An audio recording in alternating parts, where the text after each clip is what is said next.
Մոսկվայում 2007-ից ի վեր առաջին անգամ մայիսի 9-ի շքերթ կանցկացվի առանց ռազմական տեխնիկայի։ Ստեղծված օպերատիվ իրավիճակի պատճառով այս տարի Սուվորովի եւ Նախիմովի անվան ռազմական դպրոցների կադետական կորպուսի ուսանողները եւ ռազմական տեխնիկայի շարասյունը չեն մասնակցի ռազմական շքերթին, ասվում է ՌԴՊՆ-ի հայտարարության մեջ։ Նշվում է, որ քայլերթին կմասնակցեն բոլոր տեսակի եւ առանձին զորատեսակների ռազմական բուհերի զինծառայողները։ Հեռարձակման ընթացքում կցուցադրվի նաեւ զինվորների գործունեությունը հատուկ գործողության գոտում։ Շքերթի ավարտին Սու-25 գրոհային ինքնաթիռների օդաչուները Մոսկվայի երկինքը կգունավորեն Ռուսաստանի դրոշի գույներով։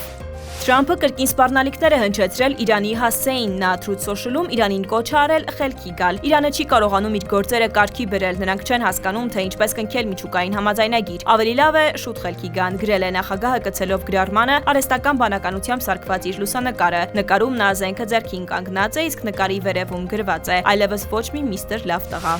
ԱՄՆ-ն անկախության 250-ամյակի կապակցությամբ կթողարկի անձնագրերի շարք գործող նախագահ Թրամփի պատկերով։ Դրանք կտրամադրվեն Վաշինգտոնում։ Նման անձնագրերի քանակը հայտնի չէ։ Հրապարակված անձնագրի նախագծի համաձայն Թրամփի դեմքը եւ ոսկե տառերով նրա ստորագրությունը կհայտնվեն առջևի շապիկի ներսի կողմում։ Հետևի շապիկին կհայտնվի ամերիկացի նկարիչ Ջոն Թրամբուլի անկախության հռչակագիր նկարից մի հատված։